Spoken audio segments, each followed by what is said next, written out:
Hey all, welcome back to Welcome to My World. This is going to be a pretty short segment tonight, but for a while now I've been wanting to introduce those of you who have not yet tried this recipe or heard of this recipe to my miracle tea recipe. And it's a pretty straightforward situation, a pretty straightforward recipe. As you know, I happen to have some autoimmune health issues myself, and I know a lot of you out there do, and even for those who don't, it is cold and flu season. I've gotten tons of messages today saying that friends and coworkers are sick, and having clients have to reschedule because they're sick, and having meetings having to be rescheduled because people are sick. I've even had to reschedule things because I've been sick, and the season is upon us. So I wanted to just use this platform, and I'm sure I'll do a YouTube video tutorial about this too. Not that it isn't self-evident. I know you guys are smart people, but it helps to actually see somebody making this, right? And hear somebody explaining why these ingredients are helpful and appropriate. And so I'm going to use my YouTube and my podcast platform to give you my recipe for miracle healing tea. I just call it miracle tea. It's not a trademark. Feel free to use the name yourself. Feel free to disseminate this information yourself. It's not mine, and I am not an MD. I'm not like a doctor. I'm not a health professional in that regard. So no, I'm not a doctor. I'm not a specialist in natural health or anything like that. I just own a wellness business and consult with people who over the years have shared some of these ingredients with me, and I have thrown them together into one tea, and I've done some research just to kind of back up how each of these ingredients work. Now, I do want to put a little disclaimer out there. If you have allergies to any of these ingredients, please don't use those ingredients. Feel free to adapt this recipe to your own needs. I did not include cinnamon in this, not because cinnamon isn't a good anti-inflammatory healing herb, but because, bark, but I happen to have an allergy to cinnamon, so I didn't include it in here. So please feel free to use that if you are lucky enough not to be allergic yourself. So I'm going to go ahead with the recipe. I did include it here in the description, but I'm just going to read through each of the ingredients and kind of tell you why each of them are appropriate and are helpful to aid in your overall healing. So first of all, let's go through equipment. Well, you're going to need the basic stuff that you would pretty much need to make tea. So you're going to need either a tea kettle and stove or just a microwave. Or if you are living in a cave, you can start a caveman style fire. Okay, no judgment, but you're probably not listening to my podcast if you're in a cave. So you need a teacup, and you need a spirit of good fun, which I know can be hard to come by when you're sick. So prep time, I would say, is 5 minutes or less than 5 minutes. Ingredients are as follows: 1 to 2 teaspoons of ground dried mint leaves. And you're going to want to get like a tea strainer too. So I should probably put that in the equipment, a tea strainer. Kind of felt like that was self-evident, but so throw all of the ingredients that I'm going to list except for the wet ingredients into the tea strainer. You're going to want to pack that strainer full. So 1 to 2 teaspoons of ground dried mint leaves, 1 teaspoon of raw, unfiltered, and this is important, locally sourced, if you can get it, honey. Locally sourced honey is a great way to help support your immune system. And it's a natural antibiotic, and it's a great way to help fight infection in the body. So try for some locally sourced unfiltered and raw honey. It will do wonders if used on a regular basis. Grab 1 teaspoon of ground garlic. I mean, you could throw a hunk of garlic in there, but you need to make sure it's going to do the trick. Okay? You need to make sure it's going to do the trick pretty well. And as far as ginger is concerned, I'm going to just say 1 teaspoon of ginger. It could be ground. You could actually grate it in there yourself. I tend to like to grate my own ginger, but it's totally up to you. You're going to need a teaspoon of ground garlic. Could be powder. You could, chop up a hunk and put it in there, but I think probably grating it or using powder would be a better idea. Ginger helps with immune issues. It helps to support the body when you have cold, flu. It helps to ward these things off. And garlic is a really great natural antibiotic and anti-inflammatory. You're going to want to put in a teaspoon of ground dried onion. I know that sounds bad, garlic and onion and tea, but it really doesn't taste bad. It tastes pretty good. And the sweeter ingredients kind of cover up that herbal, savory, umami flavor. You'll be fine drinking it. Get it down. It doesn't taste bad. You probably think it does listening to these ingredients, but it really doesn't. Okay, so after you've added that teaspoon of ground dried onion or chopped up onion or grated onion or whatever, you're going to want to add 1 to 2 teaspoons of ground turmeric, or you can buy turmeric and grate it in yourself. I think it's probably easiest, if you're not feeling well, to just get some ground dried turmeric. Okay. Add a teaspoon of vanilla. Get the real vanilla extract if you can, because turmeric and vanilla are both great for anti-inflammatory, for immune support. You're going to want to add a teaspoon of ground sage, a teaspoon of ground oregano. You're going to want to add 1 to 2 teaspoons, depending on your tolerance, of ground red pepper. Okay. You're going to want to add 1/4, maybe half a teaspoon of sea salt or Himalayan salt, although be careful where you get the, can't talk tonight. Be careful where you get the Himalayan salt from, because some of that pink salt can be mined unethically and is not fair trade. Something to keep in mind. Okay. So be sparing with the sea salt, but I would say no less than like 1/4 of a teaspoon. No more than like half a teaspoon, because you don't want to be overly saturated with salt. If you can stand it, because I know that if you've got a bad sore throat, you don't want to aggravate it, put in 1/4 of a teaspoon of black pepper. Okay.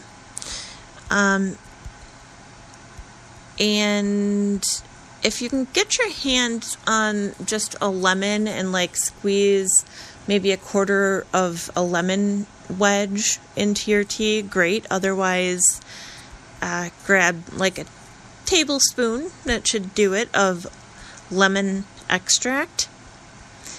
Add that in. 1/4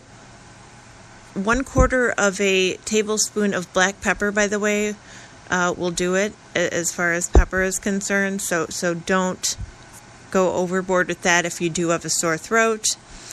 I like to add, just for kind of a creamier taste and to make it taste more like tea, I like to add 1/8 to 1/4 of a cup of non-dairy milk. Okay, so that could be almond milk, coconut milk, hemp milk, soy milk, oat milk. But what we're trying to avoid is dairy, because dairy increases mucus production. There are some great things about dairy, but one thing it does do is increase mucus production. And I do feel like we can get a lot of the nutrients that we get from dairy elsewhere. So if you don't want increased mucus production, if you've got a cold or the flu, and by the flu I mean like influenza, like the lung type flu, then you don't want added mucus production. And even if you have like a stomach bug or a stomach flu, you really don't want to be eating dairy or ingesting dairy, because that could upset your stomach and your digestion. So really just don't go there with the extra dairy. We're going to have a tiny bit of dairy in this anyway, so we really don't want to kind of test our luck on that. Okay. So after that 1/8 to 1/4 of a cup of non-dairy milk, you can add 2 tablespoons, and this is just an added extra, but 2 tablespoons, no more, no less, of collagen, vitamin C, magnesium, calcium, and zinc liquid supplement. You can usually find these in a combined liquid supplement at your local drug or health food or grocery store. I really like collagen water, and it happens to also usually have vitamin C, magnesium, calcium, and zinc. And it's like a liquid supplement that you can mix into your water yourself to make your water or your tea or your coffee like collagen water, basically.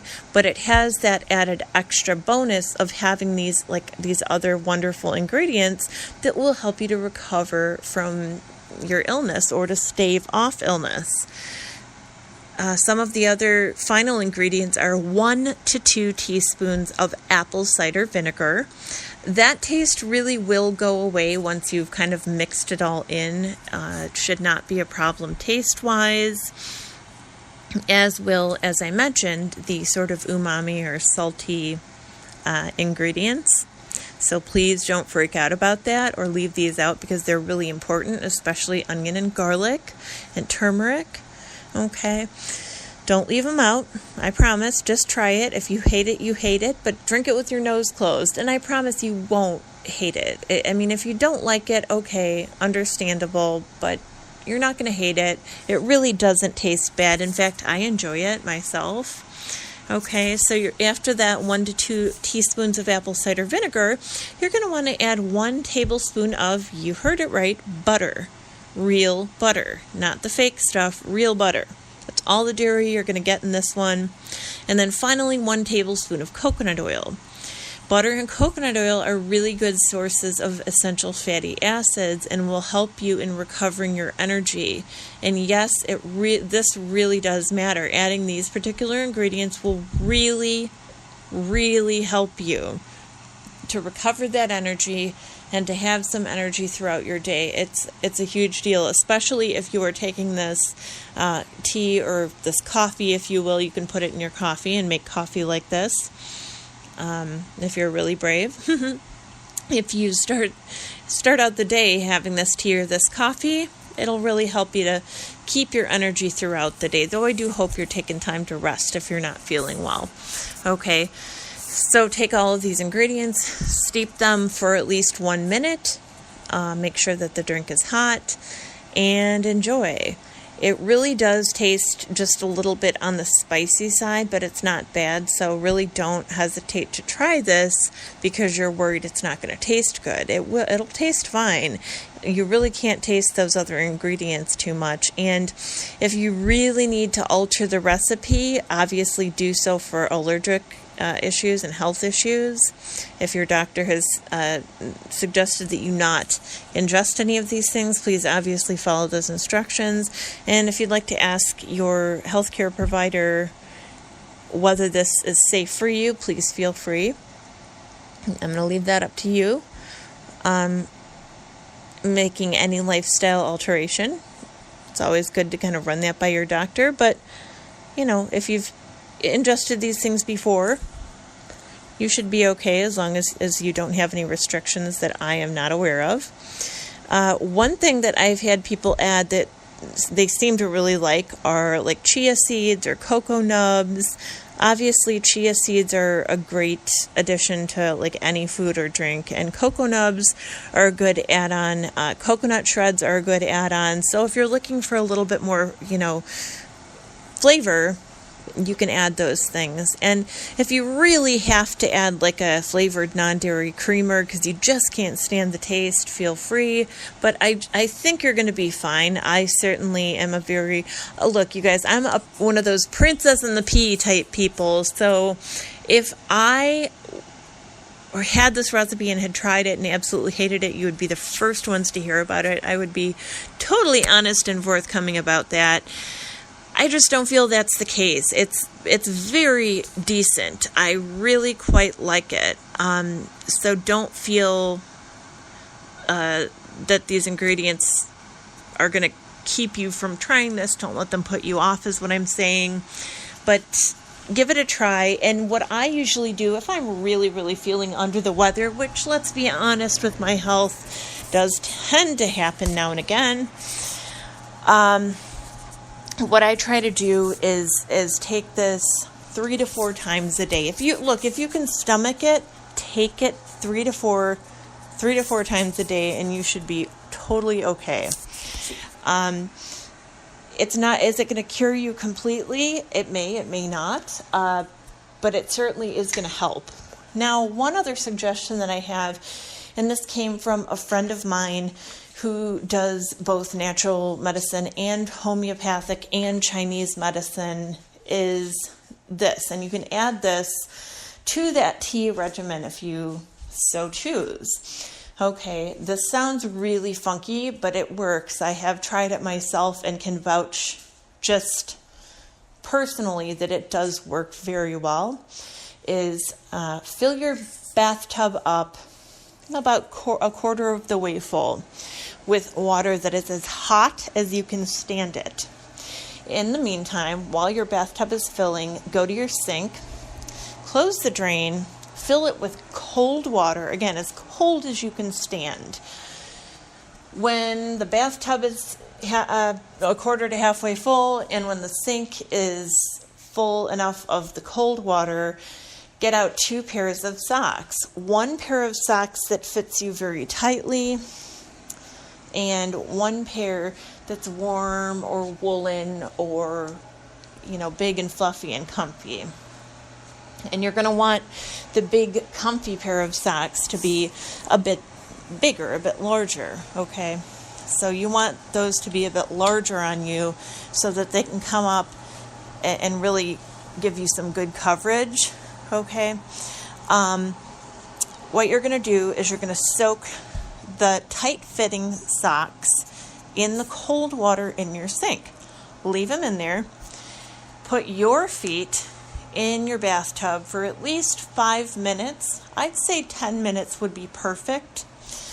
Again, as hot as you can stand it without hurting yourself. And again, please follow your doctor's instructions. If you have any restrictions on hot water, if you have heart problems, if you have blood pressure issues, please, you know your own body, and I really want you to follow your doctor's instructions on this and follow your own cues, what your body is telling you. I'm certainly not aware of your health issues, so do what you need to do for you. But keep your feet in this hot water and do it for like 5 to 10 minutes. They say you should do it for at least 1 to 2 minutes. I like to stay in there for a little bit and really make sure that I have soaked my feet and gotten those blood vessels to open up and get the blood really flowing, which is part of how you're going to get rid of any kind of an illness, heal from any kind of an injury, okay? So keep your warm, woolly socks out of both waters. You're going to want to keep those ones dry. Now, as soon as you take your feet out of the bathtub, you want to put on the soaking, freezing cold pair of socks. It's not going to freeze your feet. It actually feels kind of refreshing. And you're going to keep them on. Don't squeeze them out too well that they're starting to dry off, because you need the cold water to kind of soak into your feet. And put the warm woolen socks on right over the wet socks. Go to bed, sit down with a nice blanket for a while, and curl up and read a book and maybe drink your tea. This actually helps to support detoxification of the body. It helps to support your immune system. It's a really great practice during this nasty cold and flu and illness season when the weather is getting a little colder. So I hope that these 2 tips help you. If you want another little tip for your backup arsenal, I have this wonderful Dr. Teal's, let's see, I don't want to misquote the information here. Dr. Teal's Pink Himalayan Foaming Bath with Epsom salt and essential oils, as well as Magsuthium homeopathic pain reliever. And these are both things that you want to put in a nice warm bath. So taking a nice warm bath at some point, and yes, you can actually take a bath and do the sock trick that I told you about. You don't need to just soak your feet. You can take an entire bath. Go for it. Try it out, okay? So a bath with those salts, a bath that's also soaking your feet, using the sock trick, and drinking this tea is something that's really helped me in the past, might help you, so I wanted to share it with you guys.